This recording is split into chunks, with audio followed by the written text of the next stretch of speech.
జై హింద్, జై భారత్, జై తెలంగాణ. విద్యార్థుల భవిష్యత్తుపై రాజకీయాలు అస్సలు చేయకూడదు. ఎందుకంటే విద్యార్థులు రాజకీయాలకు అతీతంగా ఉంటారు. దాన్ని ప్రభుత్వము గౌరవించాలి.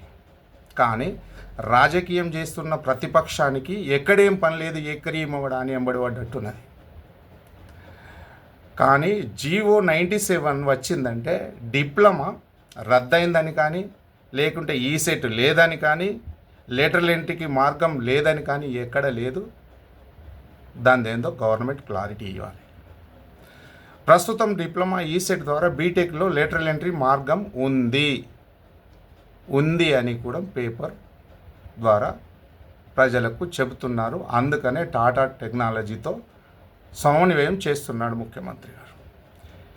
ఐటీఐ, ఏటీసీ, పాలిటెక్నిక్ వ్యవస్థ ఒకే వ్యవస్థలో సమన్వయం చేయడం అంటే డిప్లొమా విలువలను కాపాడుతూనే ఈ 3 కోర్సులు ఒకటే గొడుగు కిందికి తెచ్చినంత మాత్రాన సిలబస్ ఒకటే ఉండదు. సిలబస్ వేరుగా ఉంటుంది. అది ఒకటి క్లారిటీ ప్రతిపక్షాలు కూడా చెప్పాలి. పాలిటెక్నిక్ యొక్క టెక్నికల్ ఎడ్యుకేషన్ గుర్తింపు, డిప్లొమా విలువను గవర్నమెంట్ కాపాడాల్సిందే. బీఆర్ఎస్ నిజంగా విద్యార్థుల పక్షాన ఉంటే ఎంసెట్ రద్దవుతుందని, ఈసెట్ రద్దవుతుందని చెప్పే జీవోలో ఖచ్చితమైన క్లాస్ ఎక్కడుందో చెప్పాలి. చాకుడు మాకుడు చేయకులు, చాంగుడు మంగుడు వేషాలు వేసి విద్యార్థులను రెచ్చగొట్టి ఇదంతా రాజకీయం చేయడం మీ ఉద్దేశం. ఎందుకంటే మీ పుట్టుకలోనే ఉంది రెచ్చగొట్టేతనం. అలాగే డిప్లొమా రికగ్నిషన్ ఎస్బిఈటి పాత్ర హయ్యర్ ఎడ్యుకేషన్ పాత్వేపై ప్రభుత్వం నుంచి స్పష్టమైన హామీ కోరడం సమంజసమే విద్యార్థులకు. ఎందుకంటే వాళ్ళకు కూడా ఒక క్లారిటీ ఉండాలి. పిల్లల జీవితాలు నాశనం అవుతాయని భయపెట్టే ప్రచారం కాకుండా ఏ నిబంధన వల్ల నష్టం జరుగుతుందో ఆధారాలతో చెప్పాలి ప్రతిపక్షం. కానీ ఏందో మీటింగులు పెట్టి విద్యార్థులను రెచ్చగొట్టడం మీ నైజంలోనే ఉంది. అది విద్యార్థులను రోడ్డుపైకి తీసుకురావడం కంటే వారి సందేహాలను ప్రభుత్వం దృష్టికి తీసుకెళ్ళి విద్యార్థులు ప్రతిపక్షాలు కలిసి పరిష్కారం కనుగొనడం ముఖ్యం. కానీ రెచ్చగొట్టడం కాదు. ఎందుకంటే మీకు ఓట్లు కావాలి. 30 నెలలు అవుతుంది, 30 ఏళ్ళు కాలే. 30 ఏళ్ళకే భరించలేనంత చెంగుడు మంగుడు ఎగురుడు ఎందుకు మీకు? చివరికి రాజకీయాలు కాదు.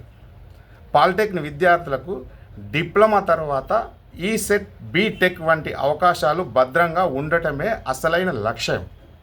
కానీ మీరు రాజకీయాలు చేసి విద్యార్థులను రెచ్చగొట్టడం కాదు. ప్రతిపక్షంలో ఉన్నారు, దమ్ము ఉంటే ఈ క్లాసులో ఎందుకు లేదని అడుగు, దీన్ని పెడుతుందా లేదా అని అడుగు.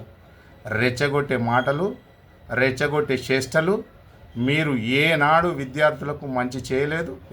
10 ఏళ్ళు గడ్డి బీకిరా? 10 ఏళ్ళు మీకు సమయం ఇచ్చినాం. ఎన్ని ఐటీఐలను, ఎన్ని ఏటీసీలను, ఎన్ని పాలిటెక్నిక్లను స్కిల్స్ యూనివర్సిటీగా తయారు చేసి ఎంతమందికి మీరు ఉద్యోగాలు ఇచ్చారు.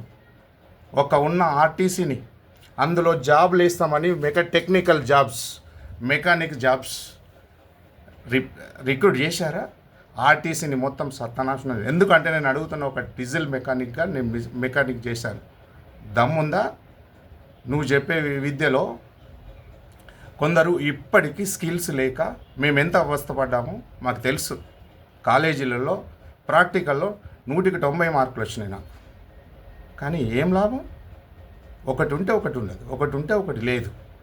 ఇప్పటికైనా మీరు గుర్తుంచుకొని స్కిల్స్ బేస్తే ఆహ్వానించారు. ఆ స్కిల్స్ను తీసుకురండి. ఈరోజు జర్మనీ ఎంత ఆటోమొబైల్ ఇండస్ట్రీలో ఎంత ముందుకెళ్ళిందో చూడు. Germany, Japan, Korea, Sweden, America పెద్ద కాటర్పిల్లర్, వాల్వో, మర్సిడీస్ వంటి పెద్ద పెద్ద కంపెనీలకు అసలు జర్మనీలో వర్కర్లు లేక ఇబ్బంది పడుతున్నారు. ఇవన్నీ దృష్టిలో పెట్టుకొని ముఖ్యమంత్రి ఒక పాలిటెక్నిక్ విద్యార్థులు, ఐటీఐ విద్యార్థులు స్కిల్స్ ఉంటే మన దేశం ఎంత డెవలప్ అవుతుందన్న ఉద్దేశంతో వాళ్ళు చేసేదే. కానీ మీ లెక్క ఎప్పటికీ పబ్లిక్ను సోమరిపోతులు చేసి కూర్చుండబెట్టి నిరుద్యోగం పెంచి రాజకీయంలో రాగానే ఆ ధర్నా చౌకుని ఎత్తేసి ఇది చేసి అది చేసి అంత నాశనం పట్టించింది. మొఖాలు పెట్టుకొని మాట్లాడుతున్నారు. ఇంకా ముఖం లేదు మీకు మాట్లాడడానికి. మళ్ళీ ఇంకొకసారి విద్యార్థుల గురించి మాట్లాడే ధైర్యం మీకు లేదు. ఒకసారి అంటే రైతుల దగ్గరికి వెళ్తే రైతులు ఓట్లు వేస్తేనే గెలిచినావు, మీరు ఈ విద్యార్థుల దగ్గర విద్యార్థులు ఓట్లు వేస్తే అవును అందరు వేసారు గెలిచినాం. మిమ్మల్ని ఎవ్వరు రైతులు వేయలేదు, మీకు విద్యార్థులు వేయలేదు. రేపు తెలంగాణలో జీరో చేసడానికి సిద్ధంగా ఉన్నారు. కానీ మళ్ళీ తప్ప మాట్లాడేటప్పుడు విద్యార్థుల పక్షాన నిజంగా వారికి ఏదైనా ఉంటే అభ్యంతరాలు ఉంటే వాటిని నివృత్తి చేయడానికి ప్రతిపక్షంగా కొట్లాడండి. కానీ అభద్రతా భావం సృష్టించకండి.